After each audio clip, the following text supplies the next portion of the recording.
Racing takes place on Saturday out at Hollywoodbets Kenilworth. We are racing on the winter course. We've got 10 races on the program, and race number 1 kicks off at 12:05. So it is an early start with racing on Saturday, and the final race will go off at 5:20. But 10 races, as I mentioned, and I've got Graham Hawkins joining us on the line. Graham, how are you doing? All good, thank you, Rahil. And looks promising that we'll get through the 10-race card at Hollywoodbets Kenilworth. There's been no rain since the abandoned meeting on Tuesday, so Wednesday was clear, Thursday today, and the forecast is for clear tomorrow as well, so no rain, but absolutely certain that the track will still be very much on the soft side. They've had so much rain down there. Yeah, absolutely, but I think the main thing is that we're going to be able to get racing underway and get some racing action over in the Cape. Now, race number 1, 12:05 over 1,200 meters. There's been a bit of support for a couple of runners in this event, and it's Solomon Seal, your favorite, at 7-2 in the market. It is 4-1 about Golden Grey, 5-1 about War Chariot. He's found a bit of support, and then Gravity is at 6-1 along with Trippy Silk. Number 13, I'll leave the pronunciation to you. This horse from 16-1 into 10-1 from the Eric Sands yard for the Hollywood Syndicate. But what's your thoughts on the first race? Yeah, very open. The market is going to be our best guide, and the market will probably change quite significantly up until race time, which, as you mentioned, is 12:05. We record this on the Friday morning, as everyone knows by now. So Eric Sands has got the two runners in the race, number 6, Solomon Seal, and number 13, forthcoming, which means front runner. Both appear to be finding a little bit of support. Interesting that Pierre Stradum is riding Solomon Seal. Sean Veal has done a lot of riding for Eric Sands. Obviously rides number 13 forthcoming for the Hollywood Syndicate. We'll have to wait and see if there's any further support. Solomon Seal, of course, had the one start, which was a promising effort, went 6 of 12 behind Underworld. Golden Grey ran well on debut, although well beaten in third by Mer Capitano. Now, we were meant to see Mer Capitano in action last Tuesday. We'll see him in action again on Wednesday. So we don't really know just how progressive Mer Capitano might be, because Golden Grey was well beaten by Mer Capitano. Trippy Silk, Gravity, they have chances. But there's also a lot of talk about number 12, War Chariot. Positive comments coming through from the stable. Betting support coming for number 12, War Chariot, from 7s into 5s. Richard Faree, a significant booking. You look at the jockey trainer statistics when he rides for Michelle Ricks: 8 rides, 4 wins, 1/3 and 2/4. So 7 out of 8 he's been in the money, Richard Faree, for Michelle Ricks. So you've got to respect 12, War Chariot. Can't be much help. I'm grateful this is not in the exotics. It's not the first leg of the bipod. We do have a 10-race card. My hesitant pre-race selection would be number 3, Golden Grey, but the market is going to dictate which way I go by the time we get to the running of the first race. Yeah, it certainly is going to be a race where you really need to keep a very close eye on the market, and the way it's planning out, it wouldn't be a surprise if one of the first-timers were to jump and go off as favourite in race number 1. A tricky start of the day, but as you heard from Graham, thankfully it's not part of any of the exotics. Now, race number 2, 1,200 meters, and this race will be part of the bipod. This is leg number 1 at 20-1 is the time that race number 2 goes off at. And a question in, well, there was a lot of talk and support for this horse on debut. He just found 1 too good. Question marks about the strength of the form that obviously that race represents. But this horse, Greeting My Master, 12-1 into 4-1. Another one for Richard Faree, Pete Steyn, the trainer. And this horse related to Winter Greeting and Illusion. Both horses winning over 1,400 meters. But what's your thoughts on this first time, obviously, finding the support? Well, obviously, there's a lot of speed on the dam side, and again, Richard Faree is a significant booking. So, Greeting My Master is obviously showing plenty at home, finding support. It's going to have to go some, I think, to beat number 9, Questioning. Yes, Questioning, beaten less than a length by Cafe Culture, raced against older maidens on debut, found lots of support. You're right, the form is yet to be franked. Back in third, well behind them on that occasion, was Warm Winter Night, which was also meant to run in the sales race last week, earlier in the week, and will race in that sales race next week. So we have to guess as to how Warm Winter Night's going to go. But I think the fact that Questioning was expected to run well on debut, did run well, finished his race off smartly, I think Questioning must be the one to beat, and will be a popular bipod banker. Of that, I have no doubt. He's deep in the red in the early betting exchanges. I wouldn't be rushing to claim the 6 to 10 this early. It'll be interesting to see if there are any other market springers that arise before we get to the running of the first leg of the bipod. But Questioning, undoubtedly the top choice, but healthy respect for the money that's coming for number 3, Greeting My Master. So that's got to be the backup plan at this stage. But there are a number of other well-bred first-timers, any of which could attract support before we get to race time. So it's another race where you've got to watch the betting, but I think that Questioning's debut effort was good enough to make him a very strong bipod choice. Yeah, it could certainly be Questioning or just about anything in this event, but on his first start, he certainly does look to be the one that they all have to beat. Next up, race number 3, start off the place accumulator over 1,400 meters, and this is a maiden juvenile plate. And it's Bernard Fade Herb, Vaughan Marshall teaming up once again with the favourite here, and that's Coastal Commander at 12 to 10. Diamond Rock 9 to 2 into 33 to 10. It's then 11 to 2 and better bar those. Now, just having a look at this race, Graham, obviously Coastal Commander, he looks to be the horse to beat. Like Questioning, he's also returning off a 2-month layoff, but he looks set to get the job done in this event. Fancied in his 2 starts to date, but this looks to be the ideal opportunity for him. Well, we've got to hope that trainer Vaughan Marshall has had enough chance to get enough work into these horses with all the rain that's been going around. As you mentioned, Questioning in the first leg of the bipod from the Vaughan Marshall stable hasn't run since the 20th of May, and Coastal Commander also the same day, ran on the same day, the 20th of May, went second to Zil Morris after running second to Shlishlui, who's won twice now, Shlishlui, and runs in the feature race, as does Zil Morris. So I think Questioning is a bipod bank, and I think Coastal Commander is a bipod bank. I think you've got to take the opportunities when they come along to set up going wider later on in the bipod. So I'm happy to bank a number 7 Coastal Commander in the second leg of the bipod and the first leg of the place accumulator. There is money coming for number 4 Diamond Rock. Well related, its best run was over 1,400 meters, so its best run was over this track and trip. Elder de Meyer rides for Candice Bass Robinson. That's shortening in from 4 to 1 to 33 to 10, so money around for number 4 Diamond Rock. 1 or 2 others worth a mention. Number 2 Steadfast seems held but can improve. Number 9 Second Buyer has done enough to suggest it could get into the action.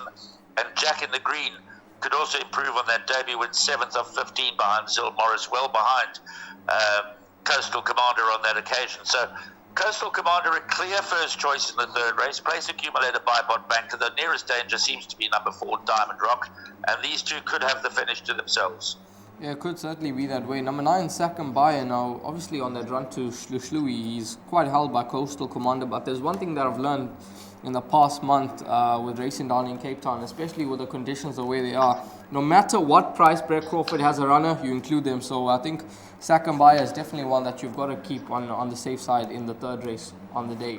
We move along to race number 4. I think the point, Rail, I think the point there is that I think the trainers at Philippi, both Justin Snaith and Brett Crawford, they train at Philippi, have had the easier conditions for preparing their horses than those trainers at Milnerton. And it certainly seems to be paying dividends as well, with Brett Crawford and Justin Snaith having their fair share of winners. And we move along to race number 4, the start off the Pick 6, and this is the Cape A Stakes over the 1100 meter trip. 10 to 2 is the time that it jumps at, and when we have a look at this event, we can go all night. In my opinion, a bit surprising to see him at the top of betting boards at 2 to 1. It's 22 to 10 about Bereave, 33 to 10 about Silver Falcon, and then 7 to 1 about Speed Machine. Now, Speed Machine, if we have a look at that last start when obviously Silver Falcon was victorious, going from start to finish, he's 3 kgs better off with Silver Falcon on that event, on that run, and he was only beaten 1.5 lengths, so there's every possible chance that he could reverse the form, and he absolutely thrives in the wet conditions. There's no doubt that Speed Machine is very much alive. Ignore his last run. He was the sacrificial lamb from the wide draw. He went like a bat out of hell, out of the worst gate of all, over 1,600 meters, and not surprisingly tired very late. He's far better down the lane. His last 2 starts at Kenilworth down the straight have been a very close 4th behind Rio Carrari, and then, as you mentioned, 3rd behind Silver Falcon, now getting some weight from Silver Falcon, which should bring them much closer together. Your point about we can go all night, Yeah, he's got the light weight. He's got the good form. He's improving since being gelded. This will be his third run after gelding. He won his first run after gelding very well. He should have won last time. It all went pear-shaped for him. He got caught up in traffic and only got a gap late and flew up to be beaten ahead by Ragnar Lothbrok. So I'm expecting We Can Go All Night to account for Ragnar Lothbrok, although that one can't be taken too lightly either, because in these conditions, carrying 51 and 52 and a half, as opposed to the others like Bereave carrying 61 and a half, Speed Machine carrying 60, Silver Falcon carrying 58 and a half. That does bring We Can Go All Night and Ragnar Lothbrok into the race with a chance. But I'm expecting We Can Go All Night, is much improved as a gelding, to have the measure of number 7 Ragnar Lothbrok. But I think it's fair to say they all have number 2 Bereave to beat. He's very game, he's very consistent. It was nice to see the Adam Marcus stable have a couple of winners the other day, so the stable seems to be in good order. So number 2 Bereaved certainly sets the standard, but I think it's quite competitive, as the betting suggests. So I think you've got to include all of numbers 2 Bereaved, 3 Silver Falcon, 4 We Can Go All Night, 5 Speed Machine, and 7 Ragnar Lothbrok in the bipod. I'm putting them all in the bipod because I've got banker, so I'm putting them all in the bipod. Perhaps you can get away with 3 of those: Bereave, We Can Go All Night, and Speed Machine in the place accumulator. Yeah, it certainly is quite a competitive race, but a nice race over the 1100 meter trip with some nice individuals on show. Next up, race number 5, which is a listed event, the Olympic Jewel Stakes over 1200 meters. It goes off at 2. And race number 5 is the start of Jackpot 1. Now, Fixed Odds Betting Market has got Miss Marguerite at the top of boards here at 22-10. 3-1 about Quintus Light. Queen of Sparta is at 4-1.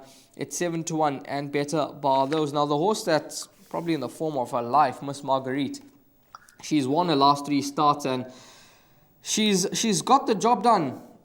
And that's what matters. And obviously going up 4 points, I know that she's a horse that a couple of horses should get closer to her and maybe even turn the tables with her.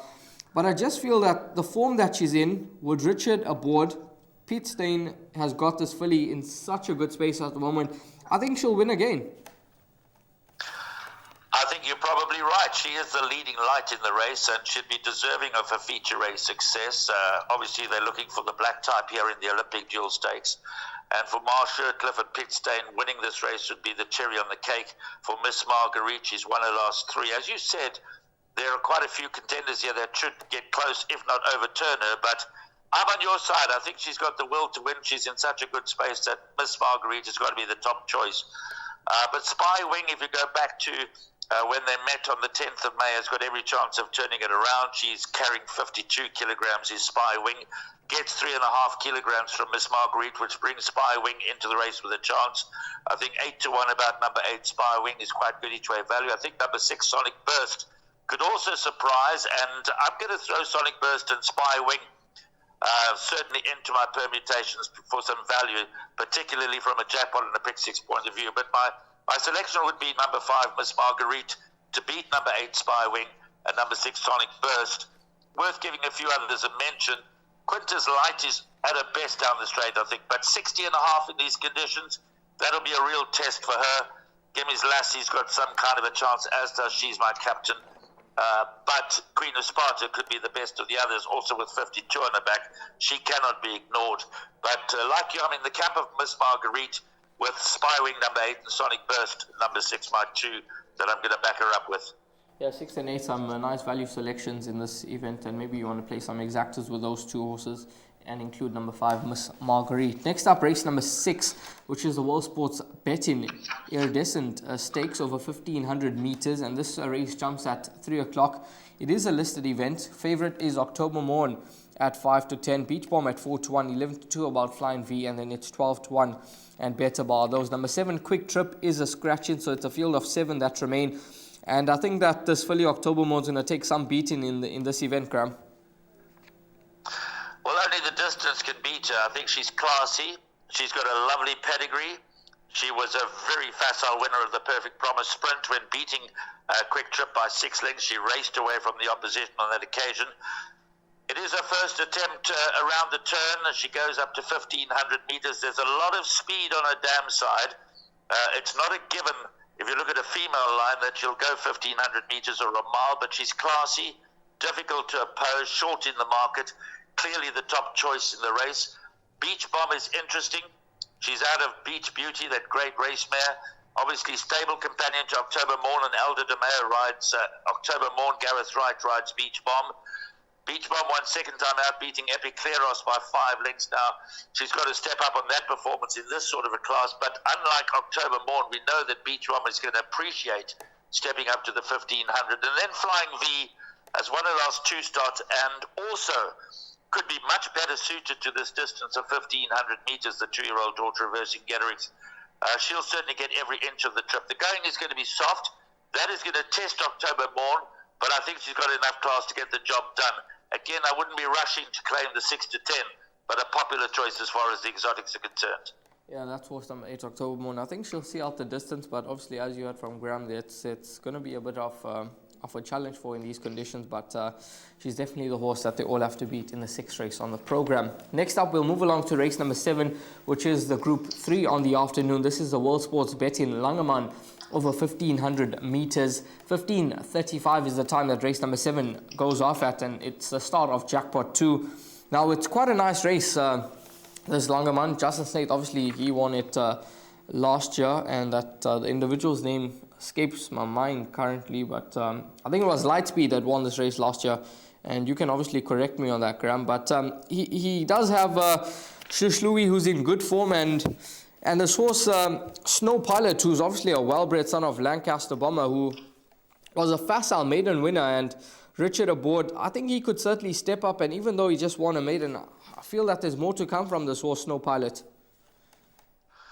You have to believe there's a lot more to come from a Snow Pilot. Like Beach Bomb in the previous race by Lancaster Bomber, out of that great race mare Snow Dance. Yeah, he took a long time to win his maiden, but he did win it well when beating No Apologies by 5 lengths. He seems to be getting the hang of things. He seems to be maturing, and he could well be equal to the step up in class. As you say, Justin Snaith holds a very strong hand. This race, the Langeman Grade 3, over the years has produced many future stars, and this year might be no exception. Shlishlui comes from the Snaith yard, as does Snow Pilot and Spring Palace. I think Shlishlui has won twice over 1200 meters. There was a disappointing run over 1400 meters in between those two 1200 meter runs. And again, it's not an absolute given that Shlishlui is going to get home over 1500 meters. He's a very imposing son of Trippy, and you'd expect him, being out of a Giant's Causeway mare, not to have a problem with the trip. But again, with the track on the soft side, it's not cut and dried. I think this is a lot more open than perhaps the Phillies race, the previous race. Monumental got to have a chance. Zil Morris has got to have a chance. It's going to be interesting to see how Coastal Commander goes earlier in the day, because Zil Morris beat Coastal Commander, hasn't run since the 20th of May, drawn in pole position. So I think there are a few in it with chances here. Even my colleague Molly's at the bottom of the boards. I know he fluffed his lines last time out, but on some of the form, he's got the beating of some of these. So it's quite a complicated little race. The pace is going to be crucial. I think they're going to probably crawl. And soft going, they're not going to go that hard, I would have thought. That could play in the hands of Shlishlui, but I think you've got to, at the very least, include all of Zil Morris, Shlishlui, Monumental, and Snow Pilot. Yeah, it's a field of 7, but quite a few horses in this event have serious claims for getting top honours, and it's a race that you want to keep your eyes peeled on, because we could see a future star come out from this Group 3 event, which is the Langeman over 1500 meters. Next up, race number 8, the Final Fling Stakes, another Group 3 over 1950 meters. And here, Future Girl is your 2-1 favourite after quite a comfortable win last time out when she beat Broadway Girl. It's Love is a Rose at 9-2, along with Veronica Mars, 6-1 about Broadway Girl, 7-1 and Better Bar those. Now, I think this horse, Love is a Rose, I don't think she was disgraced last time out, and I think that she could certainly get closer to the action. She's 2 kgs better off with Future Girl, and she's got a much better draw to deal with. And Richard sticks with the ride, which is a positive. Yeah, it's that Storm's Play form that comes under scrutiny here. It's virtually a repeat of the race. That was run on the 24th of June, and Future Girl won there, beating Broadway Girl. Back in third there was Young Love. Back in fourth was Veronica Mars. Back in fifth was Love is a Rose. And further downfield was Gold Poker Game. Talking about Gold Poker Game first, before I get back to the others, clearly the best weighted in the race, the best filly in the race probably, but the concern obviously in the Storms Play in the heavy going last month, she did not act She didn't raise a gallop, was beaten 10.5 lengths. She's going to encounter very soft going again, so it's hard to like Gold Poker Game, although I do believe she is the best filly in the race, but clearly just not suited to the going. The money's coming for number 5, Future Girl, Brett Crawford, you mentioned earlier. The stable in good form, and the money's coming, and they're expecting her to go back-to-back. But it's going to be a little tougher. Love is a Rose with Richard Freya is very much alive. Veronica Mars was finishing off that last race extremely well. The extra 150 meters will be very much in her favor, so Veronica Mars has got to go in, and in Young Love as well. So although Future Girl and Broadway Girl can't be ignored, so I think you've got to go wide here. I think you've got to include all of numbers 2, Love is a Rose, 3, Veronica Mars, 5, Future Girl, 7, Young Love. I'm going to throw in number 8, Gold Poker Game, just in case, although the track doesn't seem to suit her, the going doesn't seem to suit her, and number 9, Broadway Girl, because although the money's confidently coming for number 5, Future Girl, you're absolutely correct. This could be a lot more competitive than at first glance, and all of those that finish behind Future Girl in the Storms Play Stakes come into the reckoning here. It should be a close fought finish in this year's renewal of the Final Flick Stakes. So Future Girl, my top choice, but I'm going to include all of those that finish behind her in the Storms Play Stakes. Yeah, very, very competitive event over 1950 meters, and it could well be very, very testing. Could well be a very testing race, and who knows? They could come home all together, or they could come home well separated. But that's race number 8, a Group 3 event over 1950. Next up, the penultimate race on the program, race number 9, 1400 meters a trip. This is a Class 4 race that jumps at 4:45.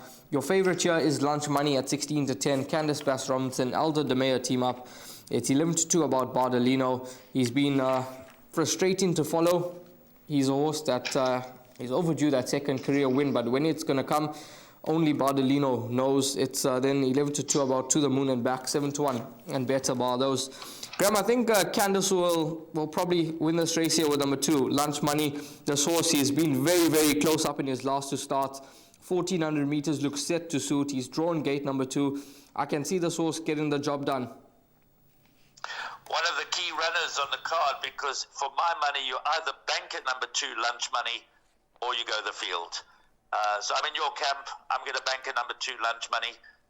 Take my chances because there are a number of others on their best form could trouble him. As you've mentioned, Bardolino could trouble him. Max the Otter, the stable companion, is an interesting runner. Just had the 1 start back since January. Very highly regarded early in his career. Might just need one more to get back to peak fitness. So we've got to trust that Elder DeMeo is riding Lunch Money. That is the pick of the stable. To the Moon and Back. Showed a glimmer of its old self last time out when a close second behind Inside Story. Augusta Blue could get into the action. A number could get into the action. So you've got to make up your mind. Do you bank a Lunch Money or do you go the field? I'm going to bank a number 2, Lunch Money. Yeah, that's horse number 2 in the final leg of the pick 6, and place accumulators, Lunch Money for the Bass team with Alta DeMeo aboard. Race number 10, the final race on the program, 5:20, 1200 meters a trip. It's a Class 4 event for fillies and mares. Favorite is Touch of Grace at 9-2. Highly Confidential is at 11-2. It's along with Flying First, 6-1 and better bar those. Now, quite a tricky race to close up proceedings. But I like this filly, Catalea, from the Brett Crawford yard. Now, she's returning 10 days later after her comeback run where she had to concede weight all round. And I thought it was a very, very nice run. She's dropped in the ratings from a 82 down to a 72. I think that run would have brought her on nicely. And I think that she's going to go very close and offer some nice value at 7-1. Yeah, it does look some good value about number 1, Catalea. Always remember that race 10 does form part of the exotics in the sense that on a 10-race card, Jackpot 2 is races 7, 8, 9, and 10. So this is the last leg of Jackpot 2. You want to go wide here if you've got narrow, especially with Lunch Money in the previous. If you get away with that in Jackpot 2 as a banker, there are a few in these Class 4 fillies and mares handicaps that could trouble the principals. Catalea, very much alive, will have benefited from that last run, will strip a fit filly, which may not be the case with number 2, Touch of Grace, who's won her last 3 starts. Hasn't run since March, but again, we said earlier that the Adam Marcus stable showed last week they're in pretty good form. Keegan DeMello takes the ride, rides this filly for the first time. She's a bit of a revelation, having won her last 3, and she always just seems to get the job done. So fitness is a little question mark about number 2, Touch of Grace, but she'll set the standard and run a good race. Catalea being a lively challenger. We're still all waiting for Shane Hamby to crack the ice down in Cape Town after relocating from Ashburton. Where's the party? We'll put our hand up in a big way. Must go close. Hear my voice. You can't ignore this Paul Reeves runner. Highly confidential. Mulberry Street is interesting. Finished up close behind Miss Marguerite in its last 2 starts. We think Miss Marguerite is going to win the feature earlier. And this daughter of the United States has run very close up behind Miss Marguerite. So that's got to go into the reckoning. And Camille Claudel could be the real upset, the real lurker in the pack. So, yeah, I agree with you. I think Catalea does represent some good each-way value, but you've got to respect a few others. Touch of Grace, Where's the Party, Hear My Voice, Highly Confidential, and Mulberry Street make up the shortlist. And if any one of the others were to win, I wouldn't be entirely shocked. So it's a typical Class 4 Fillies Mares handicap. But I'll side with you with Catalea to get home ahead of Touch of Grace, but I think it's going to be very competitive. It certainly is quite a competitive race to close off proceedings, but both Graham and myself, we're going to be with the Brett Crawford in mate. That's number 1, Catalea, and hopefully at around 7-1 in the market, she can deliver the goods. So it's quite a competitive 10-race program out at Hollywoodbets Kenilworth on Saturday. Obviously, the likes of October Morn, Lunch Money, 2 from the Candice Bass Robinson yard do stand out, and then we've got Vaughan Marshall's 2 runners early on in the card in the form of Questioning and Coastal Commander. So 4 potential bankers on the day, Graham, when it comes to the buy pot and the place accumulator, and then maybe even the pick 6, you could take a chance with a couple of those, but it does look to be a competitive day's racing once you look past those races. Well, always a question mark. There are a number of these runners that are not going to be well suited to the track conditions. We've seen a couple of horses really loving the conditions, others running well below par. So it's best to stay with those that have shown in recent weeks that they're handling the kind of surface they will encounter again at Hollywoodbets Kenilworth on Saturday. As you say, it's a mixed bag. There are a couple of wide open handicaps, but there are a couple of races where you can nail your colours to the mast and perhaps go light. You've mentioned Questioning in the opening leg of the bipod. You've mentioned Coastal Commander in the second leg of the bipod.